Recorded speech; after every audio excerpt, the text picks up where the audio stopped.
오늘 은혜 받으실 하나님의 말씀은 신약성경 요한계시록 16장 10절부터 마지막 21절까지의 말씀입니다. 요한계시록 16장 10절부터 저와 여러분 한 목소리로 봉독하시겠습니다. 10절 같이 읽습니다. 또 다섯째 천사가 그 대접을 짐승의 왕자에 쏟으니 그 나라가 곧 어두워지며 사람들이 아파서 자기 혀를 깨물고 아픈 것과 종기로 말미암아 하늘의 하나님을 비방하고 그들의 행위를 회개하지 아니하더라. 또 여섯째 천사가 그 대접을 큰 강 유브라데에 쏟음에 강물이 말라서 동방에서 오는 왕들의 길이 예비되었더라. 또 내가 봄에 개구리 같은 새 더러운 영이 용의 입과 짐승의 입과 거짓 선지자의 입에서 나오니 그들은 귀신의 영이라. 이적을 행하여 온 천하 왕들에게 가서 하나님 곧 전능하신 이의 큰 날에 있을 전쟁을 위하여 그들을 모으더라. 보라, 내가 도둑같이 오리니 누구든지 깨어 자기 옷을 지켜 벌거벗고 다니지 아니하며 자기의 부끄러움을 보이지 아니하는 자는 복이 있도다. 새 영이 히브리어로 아마겟돈이라 하는 곳으로 왕들을 모으더라. 일곱째 천사가 그 대접을 공중에 쏟음에 큰 음성이 성전에서 보좌로부터 나서 이르되 되었다 하시니 번개와 음성들과 우레소리가 있고 또 큰 지진이 있어 얼마나 큰지 사람이 땅에 있어 온 이래로 이같이 큰 지진이 없었더라. 큰 성이 세 갈래로 갈라지고 만국의 성들도 무너지니 큰 성 바벨론이 하나님 앞에 기억하신 바 되어 그의 맹렬한 진노의 포도주 단을 받음에 각 섬도 없어지고 산악도 간데 없더라.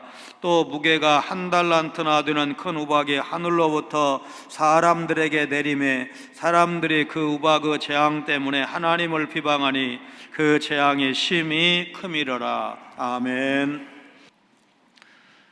경제와 과학기술의 발달로 예전보다 삶의 질, 살기 좋아진 것은 사실이지만 그렇다고 성경이 경고한 종말을 우리가 잊으면 안 됩니다. 이렇게 잘 살다 보면 정말 이상적인 사회가 되지 않겠나, 이런 생각은 성경의 시각에서 봤을 때는 잘못입니다.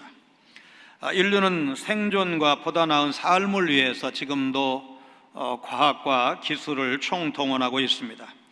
그러나 하나님과의 관계 회복과 죄 문제를 해결하지 않고 종말에 대해서 바로 대처할 수 있다고 말할 수가 있겠는가? 그렇게 말할 수는 없습니다. 하나님 없는 발전은 또 다른 바벨탑과 같을 뿐이다. 그렇게 말할 수 있을 것입니다. 하나님의 심판 앞에서 교회와 성도는 어떤 태도를 보여야 할까? 1년 넘게 코로나로 정말 많은 마음고생을 하고 실질적으로도 걸리지 않도록 정말 조심을 이렇게 해왔는데, 이런 세상 가운데서 우리가 어떻게 믿음을 지켜가야 할 것인가, 이것이 중요한 관심사입니다. 세상은 심판으로 인한 고통 가운데서도 회개하는 것이 아니라 하나님을 비방하고 교회를 향한 대적과 핍박을 멈추지 않고 있습니다. 그러나 하나님을 대적하는 그들 역시 여전히 하나님의 다스리심 가운데 있다는 사실은 부인할 수가 없을 것입니다. 10절 11절 다섯 번째 대접 재앙이 임합니다. 또 다섯째 천사가 그 대접을 짐승의 왕자에 쏟으니 그 나라가 곧 어두워지며 사람들이 아파서 자기 혀를 깨물고 아픈 것과 종기로 말미암아 하늘의 하나님을 비방하고 그들의 행위를 회개하지 아니하더라. 이 묘사는 주 68년 6월에 네로 황제가 죽었는데 그 이후에 혼란에 빠진 로마 제국의 모습을 묘사하고 있다고 봅니다. 패역한 이스라엘과 연합한 사람들도 역시 심판의 대상입니다. 첫째부터 넷째 대접 재앙은 피조물에게 내려졌지만 다섯 번째 재앙은 사탄의 보좌, 곧 사탄의 영역에 내려집니다. 이 재앙으로 인한 암흑 가운데서 사람들은 고통 때문에 자살하기를 원하며 혀를 깨뭅니다. 얼마나 고통스러우면 혀를 깨물고 죽으려고 하겠습니까? 아파서 자기 혀를 깨무는 것은 울면서 이를 가는 것과 같은 고통을 표현하는 말입니다. 11절의 종기는 첫째 대접 심판 때 내려진 것으로 볼 수 있습니다. 그래서 일곱인, 일곱나팔, 일곱 대접 사이에 점층법과 반복법이 등장할 뿐만 아니라 일곱 대접 심판 안에서도 반복은 나타나고 또 점층법도 볼 수가 있습니다. 여섯 번째 재앙은 유브라데 강물이 말라서 동방에서 오는 왕들의 길이 예비되어 온 천하 임금들이 하나님과 대적하여 싸우려고 아마겟돈이라는 곳에 모입니다. 12절입니다.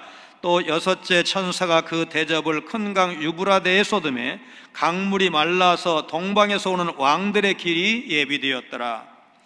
여섯 번째 재앙과 9장 14절이 말씀한 여섯째 나팔 재앙은 유브라데 강을 중심으로 벌어질 전쟁에 대해서 언급한다는 점에서는 비슷하지만 그러나 차이점도 있습니다. 9장 14절의 여섯째 나팔 재앙에서는 유브라데에 결박되어 있던 4명의 천사가 사람 3분의 1을 죽이기 위해서 놓이는 반면에 본문 16장 12절에서는 동방의 왕들, 곧 지상의 통치자들이 유브라데 강을 건너서 하나님을 대적하는 전쟁을 하기 위해서 온다는 말, 사도 요한 당시에 크게 유행했던 소문에 근거하고 있습니다. 레온 모리스 같은 학자는 죽은 네로 황제가 다시 살아나서 파르티아 군대를 거느리고 유브라데 강을 건너서 로마 제국 영역으로 침공해 올 것이라는 소위 네로 재생설이 그 배경이라고 해석하고 있습니다. 유브라데 강 동쪽에는 실제로 우수한 유목민족인 파르티아인들이 살고 있었고 기원 1세기 어간에 이들이 로마 제국을 침공할 것이라는 우려는 항상 있었다고 합니다. 이런 염려는 네로의 재생 신화에 의해서 더욱 증폭되었고 자살했던 네로가 다시 살아나서 파르티아의 유목민들의 수장이 되어서 로마 제국으로 쳐들어 올 것이라는 요즘 말로 괴담이 그 당시에 널리 퍼져 있었다는 것입니다. 그러나 12절에서 요한이 말하고 있는 것은 이런 역사적인 사실을 배경으로 하고 있는 것은 맞지만 실제적으로 그 당시 정치적 상황을 직설적으로 묘사한 것은 아니라고 봐야 할 것입니다. 이것은 오히려 세상의 종말론적인 상태를 묘사하는 것인데 동방의 왕들, 곧 악의 세력들이 하나님과 더불어 마지막 최후의 결전에 임할 태세가 되어 있다는 사실을 의미하는 것입니다. 하나님이 내리시는 여섯째 대접 심판은 유브라데 강을 마르게 함으로써 세상 왕들이 모여서 하나님을 대적하는 마지막 날을 예비하게 했습니다. 그러나 그런 일이 준비되고 있다 할지라도 그들 역시 하나님의 다스리심에서 벗어날 수 있느냐? 그럴 수는 없습니다. 고고학자들이 이집트 사막에서 유적을 발굴한 적이 있었습니다. 오랜 발굴 끝에 고대 석상이 하나 나왔는데 산산조각이 난 상태였습니다. 오랜 시간 이제 그 발굴 작업을 계속해서 어느 정도 잔해를 보았는데 얼굴의 절반을 비롯한 대부분은 사라진 처참한 모습이었습니다. 그나마 온전한 모습을 유지한 것은 받침대와 두 다리였습니다. 학자들이 받침대의 먼지를 털어냈을 때 그곳에는 이런 글귀가 적혀 있었습니다. 나 람세스 2세는 모든 왕 중에 가장 위대한 왕이다.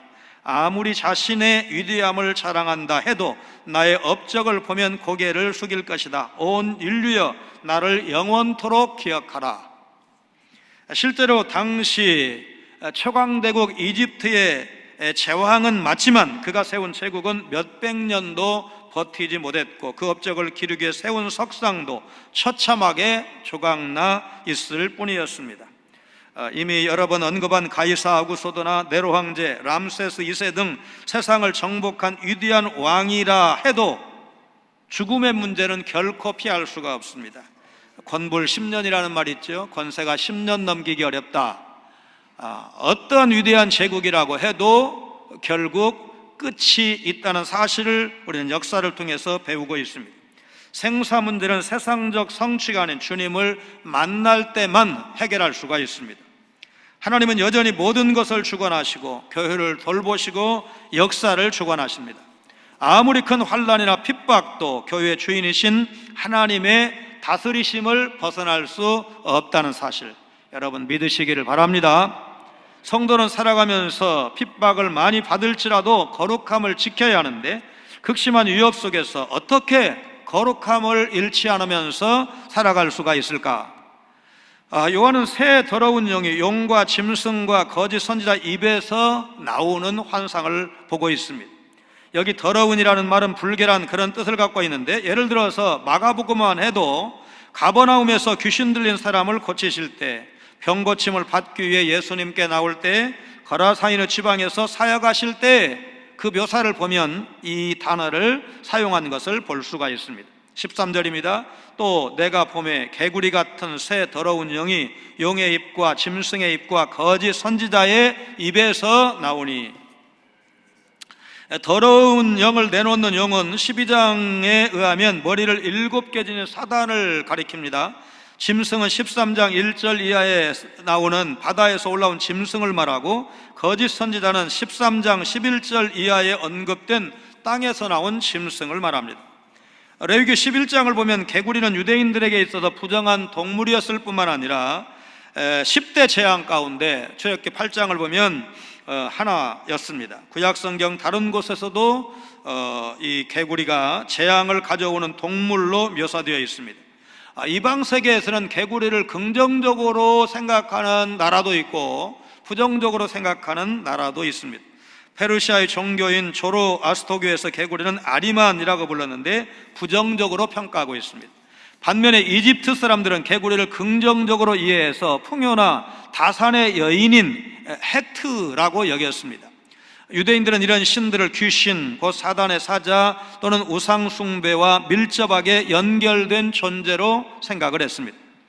본문에서 용과 짐승 그리고 거짓 선지자가 입으로 토해놓는 개구리 같은 새 더러운 영은 14절에서 귀신의 영으로 진술되는 것으로 보아서 세상에 존재하는 모든 악의 연합체다, 그렇게 말할 수 있습니다. 이들은 용과 짐승, 거짓 선지자들이 행하는 것과 마찬가지로 거짓말과 미혹하는 일을 하는 그런 존재들입니다. 귀신의 영은 땅의 왕들을 현혹시키기 위해서 거짓 예언자들처럼 이적을 행할 뿐만 아니라 거짓말과 유혹하는 말로 하나님을 대적하는 세력들을 결합시킵니다. 성삼위 하나님, 성부, 성자, 성령, 성삼위 하나님의 모방이자 가짜인 더러운 삼위일체가 14절 6번째 대항에 등장을 합니다. 그들은 귀신의 영이라 이적을 행하여 온 천하 왕들에게 가서 하나님 곧 전능하신 이의 큰 날에 있을 전쟁을 위하여 그들을 모으더라. 용이 바다에서 불러낸 짐승, 땅에서 나온 거짓 선지자 입에서 나온 개구리와 같은 새 영은 하나님을 대적하는 존재들입니다. 이들은 세상을 돌아다니면서 온갖 기이한 일들을 보여주고 사람들을 미혹해 하는 일을 하고 있습니다. 온 천하 임금들을 모아 하나님과 겨루는 최후의 전쟁을 준비합니다. 세상의 모든 악이 한자리에 모여서 힘을 합쳐 하나님을 무너뜨리겠다고 덤비는 것입니다. 그런데 이것은 오히려 하나님이 세상의 모든 악을 한꺼번에 제거하실 좋은 기회를 제공할 뿐입니다. 얼마 전에 기사를 보니까 저격수, 전쟁에서 전면전도 있지만은 이제 요인을 제거하고 이렇게 되면 적의 사기를 꺾고 전쟁을 유리하게 이끌어 가겠죠. 저격수 한 사람이 총 한 발 쏴가지고 5명을 죽였다는 그런 기사가 얼마 전에 올라왔어요. 뉴스 방송 뉴스까지는 안 나왔지만 이제 포털 기사에 보니까 그런 기사가 있는데, 지금까지 최장거리에서 저격에 성공한 것은 3,450m라고 합니다. 그러면 우리 망원경의 도움을 받지 않으면 그 앞에 3.4km 앞에 남자인지 여자인지 잘 구분 안 될 겁니다. 멀리서 보기 때문에. 그런데 그거를 맞춰서 사살한 겁니다. 죽인 겁니다. 그리고 한 발 쏴가지고 5명을 죽였는데 어떻게 5명이나 죽이냐 읽어봤더니 이 IS 사령관과 그 참모들인데, 이 사람들이 자살 폭탄 테러를 하기 위해서 몸에다가 폭탄을 두르고 있는데 그 사람을 쏜 거예요. 그러니까 그게 터져가지고 옆에 있는 사람 다 죽여가지고 5명이 한꺼번에 죽었다, 그런 기사를 읽어봤습니다. 그러니까 악의 세력들이 다 모이면 믿음이 좀 우리가 약할 때는 야 큰일 났다, 이 교회 이러다가 큰일 났다, 이런 생각하기가 십상인데, 실제로는 하나님이 모든 악을 한 번에 제거하실, 한 방에 제거하실 기회라는 사실입니다. 에스겔 38장 39장을 보면 선지자 에스겔 역시 환상 중에 이런 광경을 본 적이 있습니다. 악의 상징인 고기, 세상의 군왕들을 불러 모아서 이스라엘을 치러 왔지만 오히려 하나님이 이들을 쳐서 완전히 사라진 것을 선지자가 환상 중에 보았습니다. 자, 이 모든 것이 어디에서 이루어지느냐? 아마겟돈의 산에서 이루어집니다. 누군가는 그것을 최후의 전쟁터라고 부릅니다. 그러나 이것은 정확한 표현이 아니고 모든 악이 버려지는 폐기장과 같은 곳입니다. 벌거벗음으로 부끄럽게 된다는 15절 말씀, 보라 내가 도둑같이 오리니 누구든지 깨어 자기 옷을 지켜 벌거벗고 다니지 아니하며 자기의 부끄러움을 보이지 아니하는 자는 복이 있도다. 자, 이 말씀은 계시록 3장 18절에서 라오디게아 교회를 주님께서 책망하실 때 거의 이렇게 말씀을 하셨습니다. 구약의 나훔서 3장 5절을 보면 보라 내가 네게 말하노니 만군의 여호와의 말씀에 내 치마를 걷어올려 내 얼굴에 이르게 하고 내 벌거벗은 것을 나라들에게 보이며 내 부끄러운 것을 못 민족에게 보일 것이요. 우상 숭배로 인한 부끄러움이 드러나게 될 것에 대한 선지자들의 예언적인 말씀과 오늘 15절은 관련이 있습니다. 음녀 바벨론은 우상 숭배와 범죄로 인해서 벌거벗고 수치를 당하는 그런 상태가 될 것입니다. 자, 옷을 입고 다닌다는 말, 계시록 3장 4절에 사대교회 사자, 사대교회가 책망을 많이 받았지만 그럼에도 불구하고 그 교회 안에는 자기 옷을 더럽히지 않은 몇 사람이 있다, 우리가 이제 같이 살펴본 바가 있습니다. 자, 그 말이 무슨 말일까? 세례를 받아서 예수님과 연합한 것에 걸맞는 성도다운 성도, 거룩한 삶을 사는 것을 의미하는가? 그런 것 같기도 하고 또 확실하지는 않습니다. 너무나 먼 다리라는 책을 쓴 소설가 코넬리우스 라이언은 5년간 간암으로 투병하다가 죽었습니다. 그가 투병할 동안 기록한 투병 일지를 부인이 책으로 엮었는데 가장 긴 밤이라는 책입니다. 그녀는 책에서 생전 남편의 모습을 이렇게 기록했습니다. 남편은 아침마다 일어나면 똑같은 기도를 소리내어 반복했습니다. 하나님, 또 좋은 하루를 주심을 감사드립니다. 어느 날 나는 남편에게 무엇이 그토록 좋은 날이냐고 물었습니다. 남편이 자기가 암이라는 것을 처음부터 알고 있었기 때문에 남은 날이 말지 않음을 자각하고 있었을 터인데 그런 기도를 드릴 수 있는 것이 아내지만 믿을 수 없었기 때문입니다. 그때 남편은 평소에 생각해 두었던 것처럼 새날을 맞이하는 기쁨을 5가지로 거침없이 말했습니다. 첫째, 아내를 볼 수 있기 때문이고, 둘째, 가족을 다시 볼 수 있기 때문이며, 셋째, 병들어 눕기 전에 마지막 작품, 가장 길었던 날을 탈구할 수 있었기 때문이고, 넷째, 병과 싸울 의지의 힘을 하나님께서 공급해 주시기 때문이며, 다섯째, 주님이 언제나 나의 가까운 곳에 계신 것을 알기 때문이라고 대답을 했습니다. 코넬리어스 라이언이 감사한 내용은 평범한 것입니다. 그 감사가 무슨 위대한 일, 또 위대한 대단한 것을 받았기 때문이 아니었습니다. 그의 감사는 지극히 평범한 것이었습니다. 그러나 우리가 아는 대로 성경이 범사에 감사라고 말씀하셨기 때문에 작은 것에 감사할 줄 아는 사람이 큰 것에서도 감사할 수 있고 또 어려운 일이 있어도 낙심하지 않는 것입니다. 여기 자기 옷을 지킨다는 말은 하나님의 말씀으로 준비되어 속이는 자, 곧 사단이 공격에 올 것을 철저히 대비하는 것을 말합니다. 예수님은 재림하실 때 마태복음 24장 44절 말씀처럼 같이 읽습니다. 이러므로 너희도 준비하고 있으라. 생각하지 않은 때에 인자가 오리라. 예수님이 재림하실 때 도적같이 오신다는 말씀은 성경 여러 곳에서 말씀하고 있습니다. 16절에 아마겟돈, 무깃도에 사는, 실제로 무깃도라는 장소를 의미한다, 아니다, 교회의 대적이 당할 패배와 황폐를 상징한다, 이런 이제 견해로 나눕니다. 16절입니다. 새 영이 히브리어로 아마겟돈이라 하는 곳으로 왕들을 모으더라. 바벨론 제국의 멸망을 예언하는 예레미야 51장 25절은 바벨론 제국을 온 세계를 멸하는 멸망의 산이라고 부르고 있습니다. 구약 성경에 익숙한 요한이 이것을 염두에 두었다면 아마겟돈을 로마 제국을 상징하는 이름으로 사용했을 가능성이 큽니다. 이 아마겟돈이라는 히브리어는 하르무깃돈을 헬라 하르마게돈으로 음역한 것인데, 헬라 하르마게돈은 무깃도의 산이라는 지명을 음역한 것입니다. 고대에는 방어를 위해서 산에 도시를 세웠기 때문에 무깃도의 산은 무깃도의 도시라고 이해를 하면 틀리지 않습니다. 무깃도는 샤론 평야와 이스라엘 골짜기 사이에 위치한 무깃도 평원에 있는 마을인데, 고대의 중요한 두 무역로 교차 지점에 위치해 있어서 전략상 요충지로 여겼습니다. 그래서 구약을 보면 이 무깃도에서 여러 가지 사건, 전쟁이 있었습니다.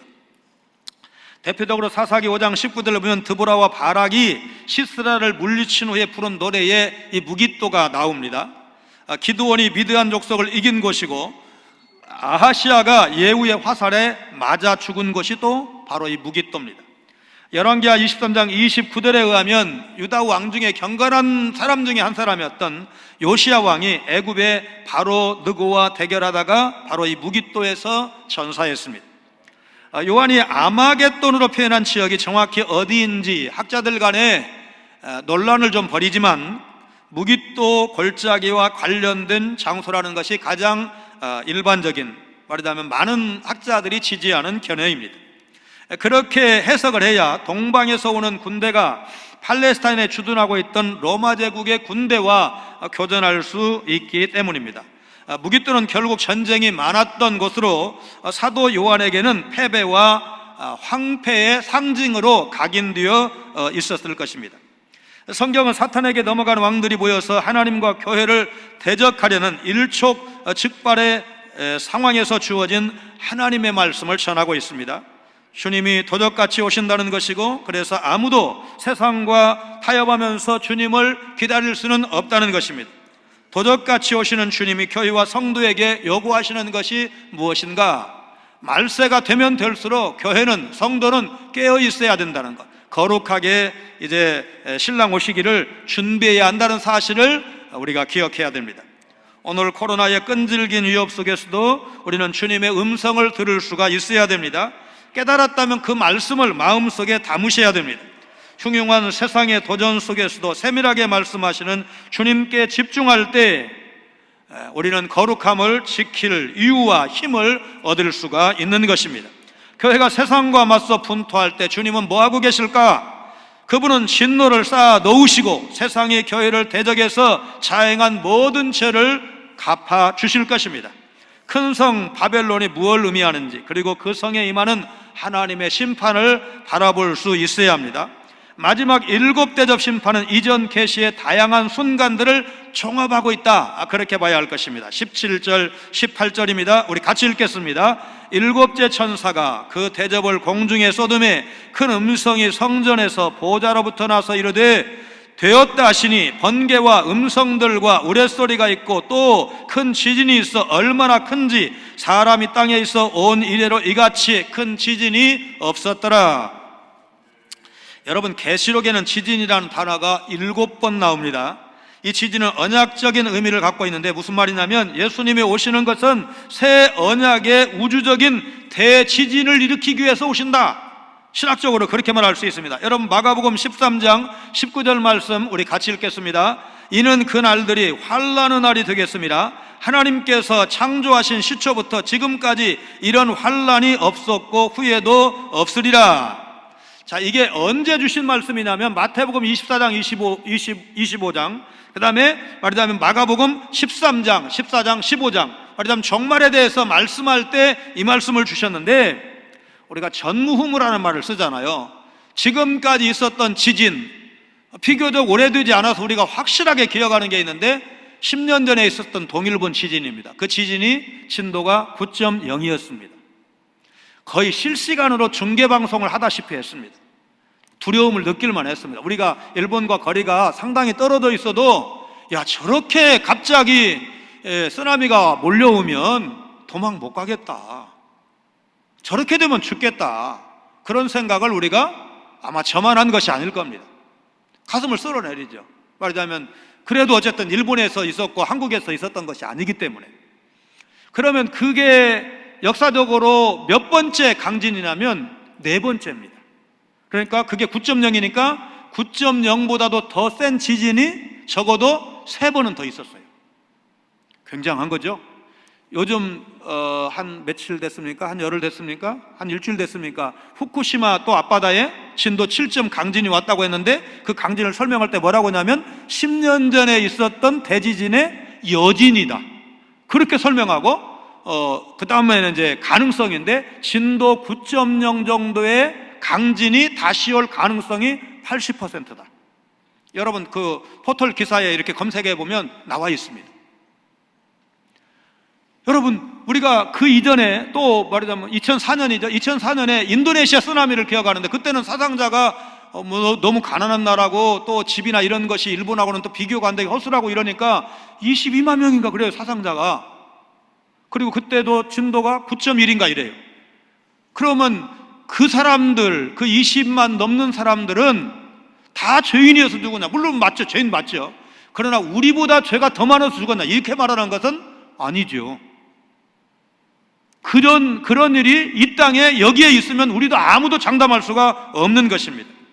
예수님의 십자가와 부활은 만유를 변혁시키는 의미를 갖고 있습니다.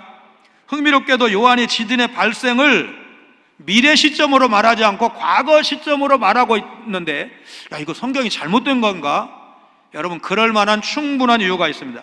반드시 일어날 일이라는 것을 강조하기 위해서 이미도 요한은 말하자면 앞으로 있을 일인데 마치 일어난 것처럼 과거형으로 표현한 일이 있고, 실제로 그의 생애 가운데는 무슨 경험이 있느냐? 마태복음 28장 1절 이하의 말씀을 보면 예수님께서 부활하셨을 때 지진이 있었습니다. 우리 같이 읽겠습니다. 28장 1절 시작. 안식일이 다 지나고 안식 후 첫날이 되려는 새벽에 막달라 마리아와 다른 마리아가 무덤을 보려고 갔더니 큰 지진이 나며 주의 천사가 하늘로부터 내려와 돌을 굴려내고 그 위에 앉았는데 그 형상이 번개 같고 그 옷은 눈같이 희건을 지키던 자들이 그를 무서워하여 떨며 죽은 사람과 같이 되었더라. 자, 지키던 자들, 그게 누굽니까? 그 병사들이잖아요. 병사들이 두려워 떨었다고 했습니다. 이유가 뭘까요? 믿지 않는 사람들에게는 천사도 두려움의 대상일 수 있습니다. 그러나 그보다도 가능성이 더 높은 건 뭘까요? 지진이요, 지진. 우리 어르신들 중에 이제 이 청각주계 이상이 올 때 뭐 이명인가 이런 게 오시고 좀 어지럽고 이러면 아이고 어지러워 죽겠어요, 너무 힘들어, 이렇게 말씀을 하시잖아요. 그런 정도에도 말하자면 삶의 질이 떨어집니다. 아, 이거 오래 못 살 것 같다, 이런 생각을 합니다. 그런 증상만 와도. 그런데 진도 9.0이 실제로 왔을 때, 이 육지에 왔을 때, 바다가 아니고 왔을 때 한번 상상을 해보십시오. 그때의 그 두려움, 공포. 그러니까 지금 이 병사들은, 지키던 병사들은 그거를 현장에서 지금 목격한 겁니다. 두려움을 느낀 겁니다. 번개와 음성과 우레소리는 8장 5절에 보면 향로의 불이 땅에 던져졌을 때, 그리고 11장 19절에도 언약궤가 나타났을 때 동반된 신현 현상, 하나님이 역사하시는 현상이었습니다. 크다, 큰이라는 형용사는 요한계시록에 80번 나오는데 16장에만 무려 11번이나 나옵니다. 19절의 큰 성은 로마가 아니라 예루살렘입니다. 19절로 21절입니다. 큰 성이 세 갈래로 갈라지고 만국의 성들도 무너지니 큰 성 바벨론이 하나님 앞에 기어가신 바 되어 그의 맹렬한 진노의 포도주단을 받음에 각 섬도 없어지고 산악도 간데 없더라. 또 무게가 1달란트나 되는 큰 우박이 하늘로부터 사람들에게 내림에 사람들이 그 우박의 재앙 때문에 하나님을 비방하니 그 재앙이 심히 크미러라. 자, 큰 성이 세 갈래로 갈라졌다. 로마의 디도 장군이 예루살렘을 포위했을 때 예루살렘 안에 사람들이 어떻게 나눠졌느냐? 죽기를 각오하고 싸우자. 저항파가 있었습니다. 항복하자, 로마 못 당한다. 항복하는 것이 피해를 줄인다. 확실하게 이렇게 두 편으로 나뉘고, 그 다음에 이쪽 편도 못 들고 이쪽 편도 못 드는 어중간한 사람들, 이렇게 해서 세 갈래로 나누어진 것을 의미합니다. 다른 한편으로는 완전한 파멸을 상징하는 표현으로 볼 수 있고, 어쨌든 19절은 바벨론의 완전한 파멸의 서곡이다, 이렇게 설명할 수 있습니다. 20절에 각 섬도 없어지고 산악도 간데 없더라는 표현은 6장 14절 여섯째인의 심판에서도 나타난 현상인데, 18장에 가면 바벨론을 포함한 옛 세상의 모든 것이 사라지고 새 세상이 도래하는 변혁을 의미하는데, 무게가 한 달란트나 되는 큰 우박을 맞았을 때 여러분 어떻게 될까요? 아까 이제 전에도 없었고 후에도 없을 역대급 지진이 오고 거기에 우박이 떨어지는데, 우박 맞아보셨죠? 예. 늦여름이나 이때쯤 해가지고 여름에 우박이 떨어져가지고 말하자면 농작물에 피해주고, 그거 몇 년에 한 번씩은 있습니다. 그때 맞아본 게 머리가 좀 따끔 아플 정도면 이 새끼 손톱? 그 정도 맞으면 아파요. 그래서 얼른 이제 그늘 같은데 아니면 지부나 이렇게 들어가는데, 한 달란트가 돈의 단위이기도 하지만 이게 무게를 나타내거든요. 그러니까 금 한 달란트 그러면 한 달란트만큼의 가치가 있기도 하지만 그게 무게를 의미해요. 무게를. 그런데 이스라엘과 말하자면 중동 지역의 다른 나라들이 이 한 달란트를 좀 다르게 사용을 했습니다. 이스라엘은 34kg예요. 그게 한 달란트예요. 340g 아니에요. 34g 아니에요. 34kg야. 한 달란트가. 그리고 60kg를 한 달란트로 쓰는 다른 나라도 있어요. 그러니까 이제 우리는 이스라엘을 배경으로 하고 있으니까 이스라엘은 34kg가 한 달란트인데 34kg짜리 우박이 떨어지면 여러분 어떻게 될까요? 한마디로 죽는 거죠. 어떤 지붕이 견딜까요? 34kg짜리 우박이 떨어지면 어떤 지붕이 견딜까요? 여러분 자동차 견딜까요? 다 뻥꾸 날 겁니다. 자동차 웬만한 집 다 무너질 겁니다. 34kg짜리가 하늘에서 떨어지는데, 말하자면 떨어질 때 그냥 가만히 놓는 게 아니고 그게 위에서 막 비처럼 쏟아질 때 누가 살아남고 누가 견딜 수가 있겠습니까? 중요한 것은 말하자면 하나님의 진노가 이렇게 표현이 되는데, 이렇게 나타나는데, 그 자연현상 혹은 초자연현상을 두려워할 게 아니고, 두려워하는 수준에 그칠 것이 아니고 그렇게 역사하시는 하나님을 두려워할 수 있어야 됩니다. 마지막 심판 때 그 일을 주관하시는 분이 하나님이시다. 그러니까 우리가 하나님을 두려워해야 됩니다. 김영석 교수님의 글을 읽거나 강연을 들을 교회가 적지 않게 있었습니다. 그분의 평양 숭실중학교 동기생 중에 요전에 이제 며칠 전에 불과 10년 그 대담할 때 보니까 젊은 목사님이 윤동주 시인에 대해서 좀 말씀해 주십시오 이렇게 말하니까 윤동주 형 그렇게 말하더라고요. 왜냐하면 3살이 위거든. 그래서 윤동주 형에 대해서 이렇게 얘기를 하는데, 그 윤동주 시인이 1943년 7월에 사상범으로 체포되어서 감옥에 들어가게 되고 이제 말하자면 해방되던 해 2월 달에 감옥에서 죽습니다. 그의 인생 여정에 관심 많은 사람들이 그의 생애를 추적을 하면서 2년 가까운 그 수용 생활을 어떻게 이 시인이 했을까 여러 가지 자료를 찾다가 후쿠오카 형무소의 기록일지를 찾았습니다. 그의 마지막 순간까지 한 일이 있습니다. 옥중에서 윤동주는 고향 집에 편지를 보내 차입한 신약 성경을 읽고 있다. 그는 날마다 이 책에 푹 빠져 있다. 간수가 그렇게 기록을 했습니다. 이제 윤동주 시인의 좋은 시, 정말 우리 민족의 가슴 속에 살아 있는 좋은 시를 많이 썼는데, 자신의 시 한 구절처럼 하늘을 우러러 한 점 부끄러움 없는 삶을 살다가 말하자면 30도 되지 않은 젊은 나이에 죽었습니다. 지금 우리가 고난을 견디는 것은 세상이 당할 하나님의 진노에 비하면 아무것도 아닙니다. 세상을 심판하시는 공의의 하나님을 우리가 바라보면서 살아야 됩니다.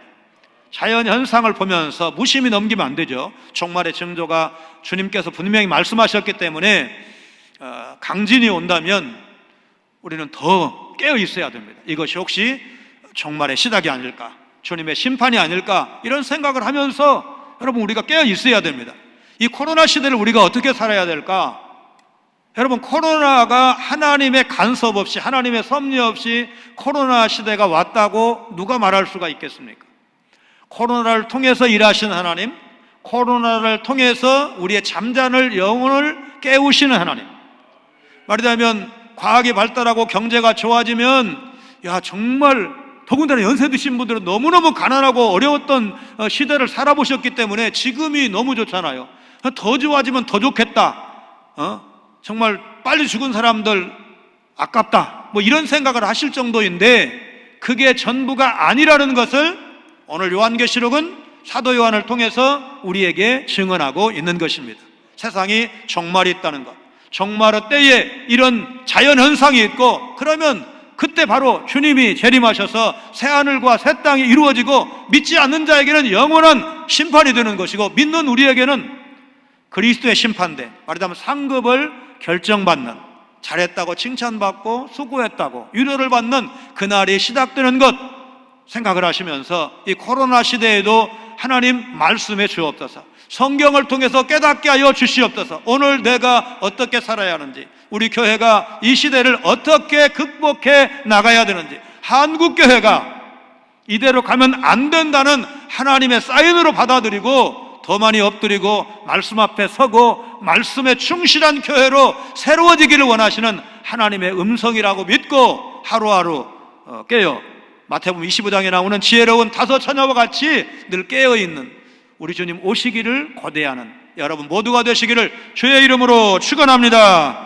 거룩하신 하나님, 주님이 언제 다시 오실지 재림의 시기에 대한 관심보다 다시 오실 주님 앞에 어떻게 살아야 할 것인가 물을 수 있는 저희들 되게 하여 주옵소서. 세상의 종말이 언제든 우리가 주님 앞에 서는 날 부끄러움 없이 설 수 있기를 원합니다. 깨어 자기 옷을 지키며 벌거벗고 다니지 아니하는 자가 복이 있다 하셨사오니, 주께서 도적처럼 오시라고 하신 말씀, 재림의 시각이 점점 가까워져 오고 있는 이때에 우리에게 거룩함을 촉구하시는 주님의 음성을 듣게 하여 주옵소서. 심판의 주로 영광 중에 다시 오실 예수님 거룩하신 이름으로 간절히 기도하옵나이다. 아멘.